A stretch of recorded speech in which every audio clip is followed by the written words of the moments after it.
तो गाइस आज भी हम AEW कंपनी के बहुत ही बड़े और बहुत सारे अपडेट्स के बारे में बात करने वाले हैं। और गाइस आज इस वीडियो के अंदर हम जानने वाले हैं कि क्या AEW कंपनी CM पंक को एज अ टॉप बेबीफेस अपने कंपनी के अंदर रिप्लेस कर रही है। जिसके साथ ही हम करने वाले हैं कल होने वाले AEW कंपनी के रैम्पेज शो का प्रीव्यू। तो गाइस ये सब बातें जानने के लिए ये वीडियो एकदम आखिर तक देखना और ऐसे ही AEW कंपनी से रिलेटेड हर एक न्यूज, रूमर और अपडेट और AEW कंपनी के हर एक शो का रिव्यू पाने के लिए हमारे चैनल को सब्सक्राइब करना मत भूलना। पर अब ज्यादा देर न लगाते हुए चलिए ये वीडियो शुरू करते हैं और करते हैं कल होने वाले AEW के रैम्पेज शो का प्रीव्यू और जानते हैं कि कल के रैम्पेज शो के लिए AEW कंपनी ने कौन कौन सी चीजें पहले से एडवर्टाइज की है और हमें कल के रैम्पेज शो के ऊपर कौन कौन सी चीजें देखने को मिल सकती है। तो गाइस सबसे पहली चीज जो कि AEW कंपनी ने कल के रैम्पेज शो के लिए ऑफिशियल एडवर्टाइज की है वो ये है कि हमें कल के रैम्पेज शो के ऊपर ऑरेंज कैसिडी अपनी ऑल अटलांटिक चैंपियनशिप चैलेंजर ली मोरियार्टी के खिलाफ डिफेंड करते हुए दिखाई देने वाले हैं। और गाइस सॉरी मेरे पास आपको दिखाने के लिए इसका कोई ग्राफिक नहीं है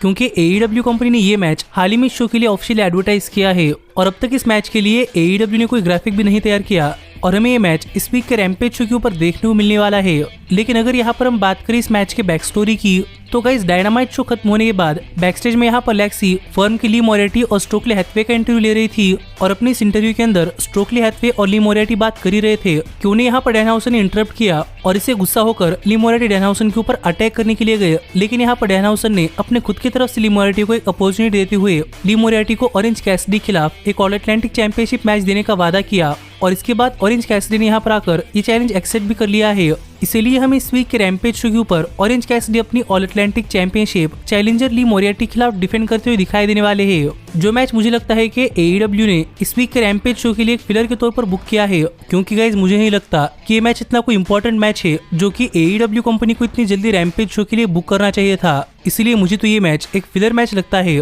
लेकिन देखना पड़ेगा कि फिलर मैच होने के बावजूद क्या ये मैच फैंस की अटेंशन ग्रैब कर पाता है या नहीं और इस मैच के अंदर ऑरेंज कैसिडी और ली मोरियार्टी की परफॉर्मेंस कैसी होती है। पर इस सब के बाद अगर यहाँ पर हम बात करें इस मैच की विनर की तो गाइज मेरे हिसाब से यहाँ पर ऑरेंज कैसिडी किसी भी तरीके से अपनी ऑल अटलांटिक चैंपियनशिप नहीं हारने वाले और वो ये मैच जीतकर अपनी ऑल अटलांटिक चैंपियनशिप रिटेन करने वाले हैं। लेकिन इसके बाद जो अगली चीज जो कि AEW ने इस वीक के रैम्पेज शो के लिए ऑफिशियल एडवर्टाइज की है वो ये है कि हमें इस वीक के रैम्पेज शो के ऊपर जंगल बॉय एक्शन के अंदर देखने को मिलने वाले हैं। और गाइज यहाँ पर AEW कंपनी ने जंगल बॉय का ओपोनेंट रिवील नहीं किया, इसीलिए देखना पड़ेगा कि जंगल बॉय का ओपोनेंट कौन होता है। पर रेगुलरली मुझे लगता है कि जंगल बॉय का ओपोनेंट कोई लोकल टैलेंट हो सकता है जिन्हें की वो काफी आसानी से हरा देंगे। लेकिन देखना पड़ेगा कि आगे चलकर जंगल बॉय के साथ क्या होता है। लेकिन गाइज इसके बाद जो अगली चीज जो कि AEW ने इस वीक के रैम्पेज शो के लिए ऑफिशियल एडवर्टाइज की है वो ये है कि हमें इस वीक के रैम्पेज शो के ऊपर रूबी सो एक 1-on-1 मैच के अंदर मरीना शेफर्ड को फेस करती हुई दिखाई देने वाली है। और अगर यहाँ पर हम बात करें इस मैच के बैक स्टोरी की तो गाइस फिर एक बार इस मैच के लिए कोई बैक स्टोरी नहीं है और शायद AEW कंपनी ने ये मैच इस वीक के रैम्पेज शो के लिए एकदम रैंडमली बुक कर दिया है। लेकिन देखना पड़ेगा कि जब इस वीक के रैम्पेज शो के ऊपर हमें पहली बार रूबी सोहो मरीना शेफर्ड के साथ आमने सामने आती हुई दिखाई देती है तो इस मैच के अंदर रूबी सोहो और मरीना शेफर्ड की परफॉर्मेंस कैसी होती है। क्योंकि गाइस हम डे बाय डे देख रहे हैं कि मरीना शेफर्ड AEW कंपनी अंदर एक काफी अनस्टॉपेबल फोर्स बनकर सामने आ रही है। तो इसीलिए देखने के लिए मजा आएगा कि जब मरीना शेफर्ड रूबी सोहो जैसे टॉप स्टार के सामने जाती है तो रूबी सोहो के सामने टिक पाती है या नहीं, या फिर रूबी सोहो इस मैच के अंदर डोमिनेट करती है, जिससे ये मैच देखने के लिए मजा तो आएगा। लेकिन इस सब के बाद अगर यहाँ पर हम बात करें इस मैच के विनर की तो गाइज मेरे हिसाब से यहाँ पर रूबी सोहो ये मैच जीतने वाली है और वो ये मैच जीतकर शायद अपने राइवलरी के अंदर एक स्टेप आगे बढ़ती हुई दिखाई दे सकती है। पर गाइज इसके बाद जो अगली चीज जो कि AEW ने इस वीक के रैम्पेज शो के लिए ऑफिशियल एडवर्टाइज की है वो ये है कि हमें इस वीक के रैम्पेज शो के ऊपर रिंग ऑफ ऑनर कंपनी के वर्ल्ड टैग टीम चैंपियंस के 1/2 यानी कि मार्क ब्रिस्को आकर कुछ कहते हुए दिखाई देने वाले हैं। तो गाइज यहाँ पर देखने के लिए मजा आएगा कि मार्क ब्रिस्को इस वीक के रैम्पेज शो के ऊपर आकर क्या कहते हैं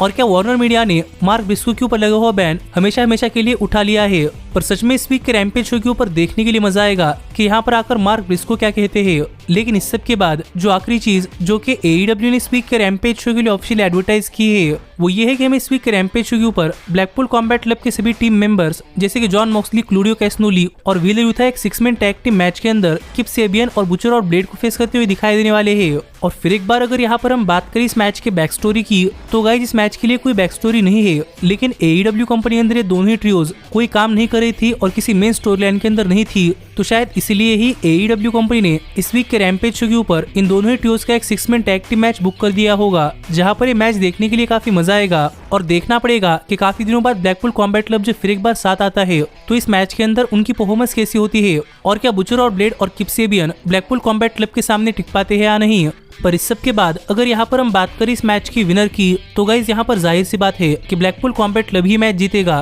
क्योंकि इतने बड़े सुपरस्टार्स के सामने किप सेबियन और बुचर और ब्लेड के मैच जीतने का कोई चांस नहीं बनता। लेकिन देखना पड़ेगा कि ब्लैकपुल कॉम्बैट क्लब के मैच जीतने के बाद क्या यहाँ पर हैंगमैन पेज और डार्क ऑर्डर आते हैं या नहीं, क्योंकि करंटली उनकी स्टोरी लाइन में देखने के लिए काफी मजा आ रहा है। और माना कि इतनी ही चीजें हैं जो कि AEW ने रैम्पेज शो के लिए ऑफिशियल एडवर्टाइज की है, लेकिन इस सब के अलावा अगर रैम्पेज शो के ऊपर कुछ होता है तो क्या है, ये आपको हमारे चैनल के ऊपर रैम्पेज शो के रिव्यू वीडियो के अंदर पता चल जाएगा। जो वीडियो अगर आप मिस नहीं करना चाहते तो हमारे चैनल को सब्सक्राइब कर नोटिफिकेशन बेल ऑल पर सेट करना मत भूलना। पर गाइज अब हम आगे बढ़ते हैं और बात करते हैं हमारे अपडेट की और जानते हैं कि क्या AEW कंपनी CM पंक को अपनी कंपनी के अंदर टॉप बेफेस के तौर पर रिप्लेस कर रही है। क्योंकि गाइज हमने देखा है कि जब पंक AEW कंपनी अंदर आए थे तब अकेले पंक की वजह से AEW कंपनी को काफी ज्यादा फायदा हुआ था और AEW के पेपर सेल्स नियरली 200% ऊपर गए थे। पर पंक की एक बैकस्टेज फाइट की वजह से CM पंक की AEW कंपनी अंदर रेपुटेशन काफी खराब हो गई और अब तक हमें कई दिनों से CM पंक AEW के टेलीविजन के ऊपर नहीं देखने को मिल रहे और काफी सारे फैंस पंक के ऊपर टर्न भी हो चुके हैं। और शायद इसीलिए करंटली AEW के पास अपना खुद का CM पंक के लेवल का कोई टॉप स्टार नहीं है। और इसी टॉपिक के ऊपर बात करते हुए रेसलिंग ऑब्जर्वर डेव मैडजर ने अपने लेटेस्ट पॉडकास्ट के अंदर कहा कि करंटली AEW कंपनी के पास अपनी कंपनी को चलाने के लिए एक काफी बड़ा फेस सुपरस्टार नहीं है। MJF रिलायबल ऑप्शन बन सकते थे, लेकिन MJF एज ए हील एक काफी बढ़िया काम कर रहे हैं और AEW कंपनी MJF का कोई फेस टर्न तो नहीं करवाने वाली। पर करंटली CM पंक को देखकर ऐसा भी नहीं लग रहा कि CM पंक अपने पोजीशन के ऊपर दोबारा से लौटने वाले हैं। और अगर पंक दोबारा से वापस भी आते हैं तो कुछ कह नहीं सकते पंक अब भी फेस रहेंगे या फिर फैंस के अंदर CM पंक का पर्सपेक्टिव चेंज हो चुका है। इसीलिए करंटली AEW कंपनी अपने कंपनी के अंदर एक नए बेबी फेस सुपरस्टार को ढूंढ रही है जो कि आगे चलते हुए कंपनी को लीड कर सकता है। जो बात यहाँ पर रेसलिंग ऑब्जर्वर डेव मैडजर ने अपने लेटेस्ट रेसलिंग ऑब्जर्वर पॉडकास्ट के ऊपर कही है, जिससे तो हम समझ सकते हैं कि गाइस अब CM पंक के अब्सेंस के अंदर AEW कंपनी अपने कंपनी के अंदर एक नए टॉप बेबी फेस सुपरस्टार को ढूंढ रही है। और देखा जाए तो ये बिल्कुल ठीक ही है कि MJF वर्ल्ड चैंपियन होने के बावजूद एक बेबी फेस नहीं बन सकते, क्योंकि वो एज ए हील काफी बढ़िया काम कर रहे हैं। पर AEW कंपनी के पास बाकी रिलायबल ऑप्शंस भी है, जैसे कि जॉन मॉक्सली, केनी ओमेगा या फिर ब्रायन डेनियल्सन, जो भी आगे चलते हुए AEW कंपनी के टॉप बेबीफेस सुपरस्टार बन सकते हैं। पर इसके अलावा AEW कंपनी के पास अपने खुद के होमग्रोन टैलेंट्स भी है, जैसे कि डार्बी एलिन, जंगल बॉय या फिर सैमी गेवेरा, जो तो AEW कंपनी के 4 पिलर्स में से एक है। तो आप मुझे कमेंट कर बताइए कि आपके हिसाब से AEW को क्या करना चाहिए। क्या उन्हें अपने कंपनी के अंदर अगले फेस सुपरस्टार के तौर पर Jon Moxley, Kenny Omega, Bryan Danielson ऐसे बड़े बड़े सुपरस्टार्स को चूज करना चाहिए, या फिर अपने खुद के कंपनी के होमग्रोन टैलेंट जैसे कि डार्बी एलिन, सैमी गेवेरा और जंगल बॉय, इन सुपरस्टार्स को एज अपनी कंपनी का फेस डेवलप करना चाहिए। पर मेरे दिमाग में काफी अच्छा नाम है जो कि naturally as a baby face AEW company को आगे लीड कर सकता है, और वो कोई और नहीं बल्कि हैंगमैन एडम पेज है। पर करंटली वो अपने स्टोरी लाइन्स के अंदर इतना उलझे हुए हैं कि लग रहा है कि AEW कंपनी हैंगमैन पेज के अलावा किसी और सुपरस्टार के ऊपर भरोसा कर रही है, और मेरे हिसाब से वो सुपरस्टार कोई और नहीं बल्कि ब्रायन डेनियल्सन है, क्योंकि करंटली वो AEW में MJF के साथ एक काफी मेजर स्टोरी लाइन का पार्ट है। और इसीलिए देखने में लग रहा है कि शायद ब्रायन डेनियल्सन ही वो सुपरस्टार होंगे जो कि AEW कंपनी के अंदर पंक की पोजीशन को रिप्लेस करने वाले हैं। और अगर ऐसा है तो गाइस देखना पड़ेगा कि ब्रायन इसके अंदर किस हद तक कामयाब होते हैं। और आप भी मुझे कमेंट कर बताइए कि क्या आप भी ब्रायन डेनियल्सन को AEW के अंदर CM पंक को रिप्लेस करता हुआ देखना चाहते हैं या नहीं। पर ऐसे ही AEW कंपनी से रिलेटेड हर एक न्यूज, रूमर और अपडेट और AEW कंपनी के हर एक शो का रिव्यू पाने के लिए हमारे चैनल को सब्सक्राइब करना मत भूलना। लेकिन अब भी मिलता हूँ आपसे अगली वीडियो के अंदर, पर तब तक stay healthy, stay happy and keep watching elite wrestling. Hey, did you like that video? Click the screen for more. And where do you think you're going? Check out our official merchandise page and to support the entire cast. And thanks so much for being the elite. The